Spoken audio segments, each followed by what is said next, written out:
I am so excited to be catching up this week with national champion Tristian Spence. Welcome, Tristan. How are you? I'm good. How are you? Great. We are calling in from Arizona, and you are home on Thanksgiving vacation in Grand Junction. You're a Colorado kid, Yeah. uh, runner at Adams State University. You just won the Division II national championship cross country race in Kenosha, Wisconsin. So, congratulations. Can you tell me, as you were approaching the finish line, what was going through your mind in that moment? So I mean, it's been kind of like a build-up moment for me. I was kind of envisioning the race, 2 weeks, 3 weeks in advance. So, I kind of knew how I think I wanted it to look. So when I was coming into the finish line, I was kind of just like living through that moment that I've kind of replayed in my head over and over again, seeing what I, wanted it to do. And then when it actually happened, I was like, oh my gosh, like it's actually it's actually happening. I literally have goosebumps that came over me because what I hear you saying is you had run that race before. You had run that race many times and you had won it many times in your mental preparation. Correct, yeah. Every national title race has a turning point. What was yours? So I knew talking to my coach throughout this whole semester, really at the beginning of cross country, we kind of knew we were talking about race strategies, when to peak and when to make sure that I show up on the day.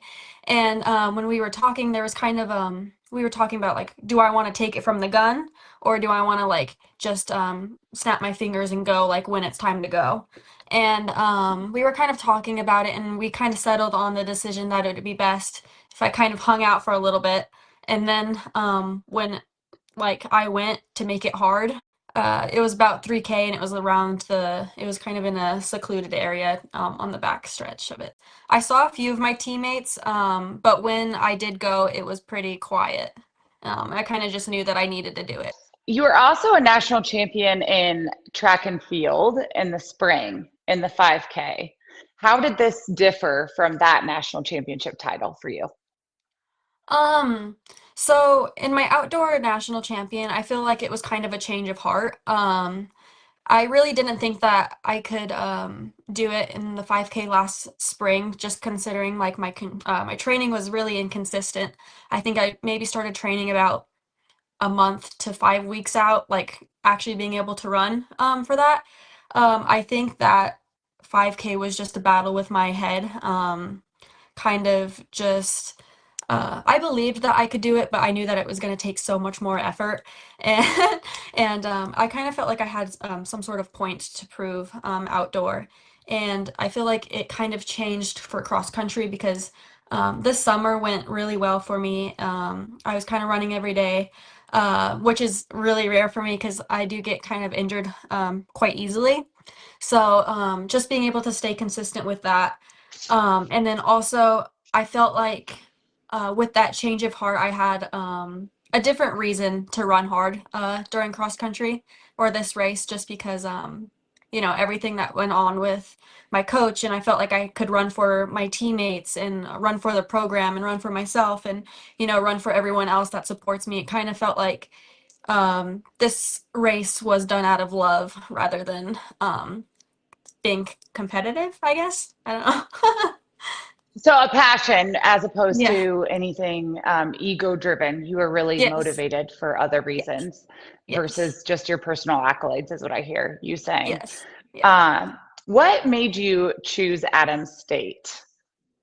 Um, I knew, like, I was going through a lot of different visits. I was visiting a little bit of bigger schools, the Division I, like titles like that. And that always is kind of glamorous to look at, and oh, I'm a Division I runner.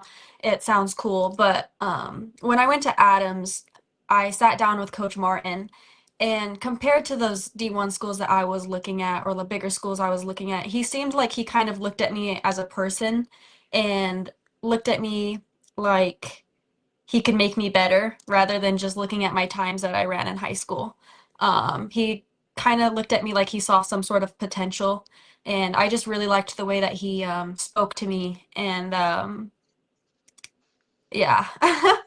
So You I felt know like a human being, yes, yeah. not And just I think a time on a sheet of paper, yes, yeah. is what I hear you saying. Correct. I pulled your stat sheet, um, in preparation for this. And the one thing that I looked at when I saw this was development. Like, this is a girl who has spent the past 3 years dropping time, improving, really developing, getting better. And I could see that on the paper. So what you're saying, your statistics and your data is absolutely reflected. So uh, you're speaking with truth. Um, when you decided on Adams State, so you're looking at Division I schools, you choose Alamosa, Colorado. Again, you're a Colorado kid. Um, the running culture at Adams State, for our listeners who might not be aware, it's practically a religion. You have altitude, there's a legacy, toughness. How do you think going to school in Alamosa has shaped you as a person thus far? Um, Going to school in Alamosa, it definitely has made me, love and hate running more. Um, on Alamosa, there's really not that much to do. There's like a Walmart. You can go there. But other than that, it's kind of just running driven. And, that kind of sounds like it would be tough, but with the people there, it makes it so much more enjoyable. And knowing that you're there and there's other people with the same goals as you. So it's kind of just like a pact rather than solo. And I don't think that I would get that anywhere else. So I also think people don't realize, as a collegiate athlete, you just really don't have a lot of time to do much other than go to Walmart, yeah, yeah. no matter what city you're in. My last question for you is, you have a signature look that you did not wear for today, which includes some black lipstick. So for all the little girls who look up to you, what is the brand and the color and the why behind that? So the brand is NYX, the NYX, I believe. I'm not Uh-huh. sure. I think it's just black, maybe is what it's called. The nationals girls all the time for about 15, maybe 20, maybe 30 years. At the national meet, we always wear black lipstick. So when you get to the national stage and you put on the black lipstick, it just kind of means you're ready to go. And I think it's kind of scary and intimidating.